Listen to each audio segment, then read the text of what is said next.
Hello દોસ્તો, નમસ્તે. સ્વાગત છે તમારું સંગીતા કિશોર ચેનલમાં. તો આજના વિડીયોમાં જોઈશું એક વાર્તા, તો ભાગ્ય વિશેની.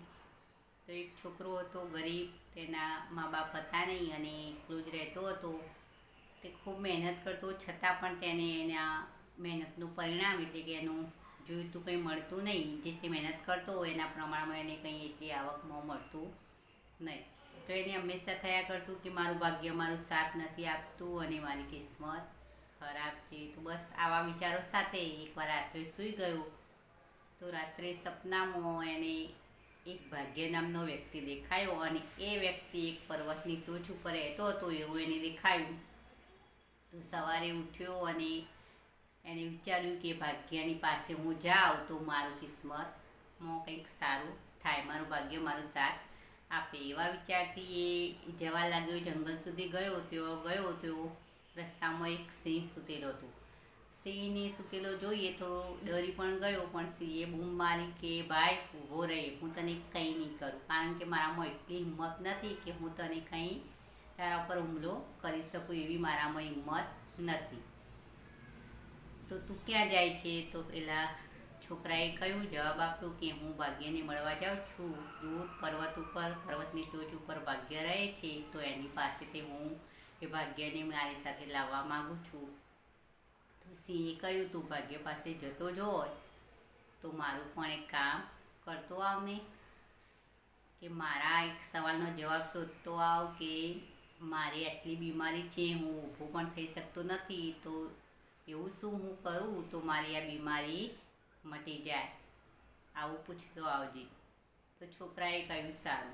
એમ કરતો કરતો એ છોકરો થોડો આગળ ચાલ્યો. આગળ ચાલતા એક બગીચો આવ્યો અને એ બગીચામાં ઘણા બધા ફળોનો જ બગીચો જ હતો, ફળોનો. તો એ બગીચામાંથી એને એક બે ફળ લઈને ચાખ્યા તો ફળ એકદમ કડવા હતા. તો એને મોં બગાડીને ફળ ફેંકી દીધા. એટલામાં એ બગીચાનો માળી આવ્યો અને કહ્યું, કેમ ભાઈ મારા બગીચામાં શું કરું છું? તો પેલાએ કહ્યું કે હું ભાગ્યની પાસે જવા આવ્યો છું, પર્વતની ટોચ ઉપર ભાગ્ય રહે છે, તો એની પાસે જવા આવ્યો છું, પણ તમારા બગીચાના દરેક ફળ મને કડવા લાગે છે. તો પેલાએ કહ્યું કે હા ભાઈ, મારા બગીચામાં દરેક ફળ કડવા જ છે. તો તું ભાગ્ય પાસે જતો હોય તો મારા પણ આ એક પ્રશ્નનો જવાબ શોધી લાવજે કે આ બગીચાના ફળ મીઠા ક્યારે થશે અને કેવી રીતે થશે, તો એના બદલામાં હું તને કંઈક ઇનામ આપીશ. તો પેલાએ કહ્યું, હા, હું એનો જવાબ શોધી લાવીશ. એમ વિચારી આગળ ચાલ્યો. તો રસ્તામાં જતો એક મહેલ આવ્યો. તો મહેલમાં એક કુંવરી હતી. એ હંમેશા ઉદાસ રહેતી હતી. તો એને આને જોઈને કહ્યું, ક્યાં જાઓ છો અને અહીંયા કેમ આવ્યા છો? તો પેલાએ કહ્યું, હું પર્વતની ટોચ ઉપર ભાગ્યને મળવા જાઉં છું, ભાગ્યને મારી સાથે લાવવા. તો રસ્તામાં જતો આ દેખાયું મને મહેલ, તો હું અહીંયા આવ્યો. તો એ કુંવરીએ કહ્યું, હું હંમેશા ઉદાસ રહું છું, મને કોઈ પણ જાતની કંઈ પણ થતાં ખુશી થતી નથી. તો તમે ભાગ્યની પાસે જતા હોવ તો મારા એક સવાલનો જવાબ તમે લેતા આવજો કે હું ક્યારે આનંદથી રહી શકીશ. તો પેલા છોકરાએ કહ્યું સારું. એમ કહી આગળ ચાલ્યો અને જતાં એ પર્વતની ટોચ સુધી પહોંચી ગયો. અને ત્યાં ગયો તો ખરેખર એક ભાગ્ય નામનો વ્યક્તિ ત્યાં રહેતો હતો. તો એને પહેલાં તો આ 3 જણના સવાલો પૂછ્યા અને એ સવાલોના જવાબ ભાગ્યએ આપ્યા. અને આ છોકરાએ કહ્યું, હવે તમે મારી સાથે ચાલો તો મારું ભાગ્ય પલટાઈ જશે. તો ભાગ્યએ કહ્યું, તું આગળ જા અને હું તારી પાછળ આવું છું, તારી સાથે આવતો નથી. તો પેલા છોકરાએ વિચાર્યું કે ભાગ્ય સાથે ના આવે તો કંઈ નહીં, પાછળ તો આવશે. એમ વિચારી છોકરો આગળ જવા લાગ્યો. જતો રસ્તામાં એ ફરીથી એ મહેલ આવ્યો. તો એ કુંવરી પાસે ગયો અને કુંવરીના સવાલનો જવાબ આપ્યો. પછી આગળ જતાં પેલો બગીચાનો માળી આવ્યો. તો બગીચાના માળીને પણ એ સવાલનો જવાબ એને આપ્યો. અને પછી આગળ જતો છેલ્લે પેલો સિંહ આવ્યો. તો સિંહના પાસે ગયો. તો સિંહે કહ્યું, મારા સવાલનો જવાબ તું શોધી લાવ્યો? તો પેલા ભાઈએ કહ્યું, છોકરાએ કહ્યું હા. તો સિંહે કહ્યું કે શું હતું? તો પેલા છોકરાએ કહ્યું કે તમારા સિવાય બીજા બે પણ મને મળેલા, એ બંનેના પણ હું જવાબ શોધી લાવ. તો સિંહે કહ્યું, પહેલાં એ લોકો વિશે મને તું જણાવ કે એ લોકોએ તને શું પૂછવાનું કહ્યું હતું.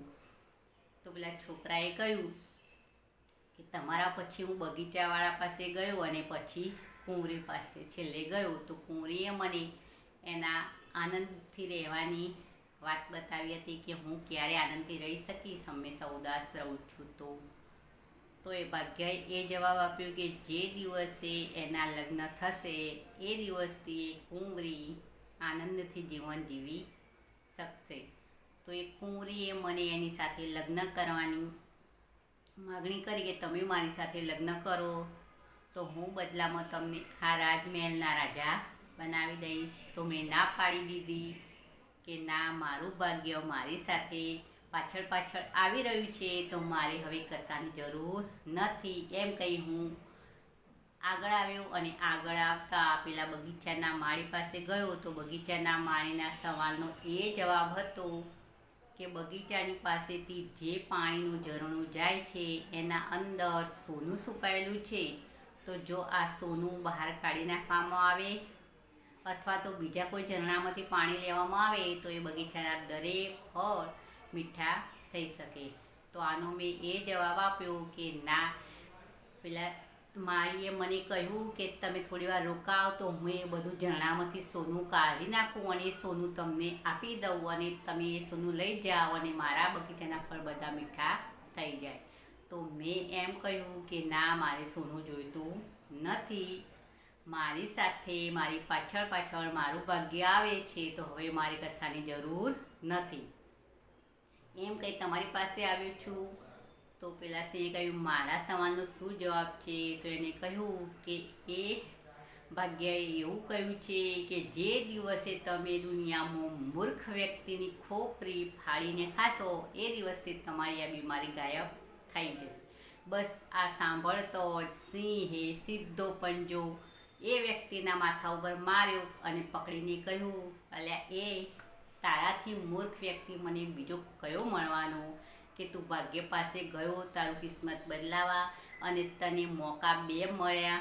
કુંવરીનું રાજમહેલ મળતો હતો, સોનું મળતું હતું, છતાં તું છોડી અને આવી ગયો અને મારી પાસે આવી અને તું આ વાત કરે છે. તો તારાથી મૂર્ખ મને બીજું કોઈ લાગતું નથી. તો મિત્રો, આ વાર્તા ઉપરથી આપણને એ શીખ મળે છે કે આપણે હંમેશા એમ કહીએ છીએ કે ભાગ્ય બદલાય તો કંઈ થાય. ભાગ્ય સાથે સાથે તો આવવાનું કહ્યું, પાછળ આવવાનું કહ્યું તો આ છોકરો માની ગયો. એમ આપણે પણ એવું કહીએ છીએ, આપણને કોઈ પણ એવો મોકો મળતો હોય તો આપણે એને જવા દઈએ છીએ, કહીએ છીએ કે કિસ્મતમાં લખ્યું હશે એ થશે. પણ જે સમયે જે આપણને મોકો મળે તો એને આપણે ઝંપલાવી લેવો જોઈએ અને કોઈ પણ આવા સારા હોય રસ્તા જે પૈસા મળવાના, આવક થવાના સ્ત્રોત હોય એને જવા દેવા નહીં. તો આપણને આ શીખ મળે છે. તો ભાગ્યના ભરોસે બેસી રહેવું નહીં. તો મિત્રો, આ વિડીયો અને વાર્તા સારી લાગે તો એક લાઈક અવશ્ય કરો, બીજાની સાથે શેર પણ કરો અને આવા નવા વિડીયો અને વાર્તા સાંભળવા માટે મારી આ ચેનલને સબસ્ક્રાઈબ જરૂર કરવી. ફરી મળીશું નવી વાર્તા સાથે નવા વિડીયોમાં.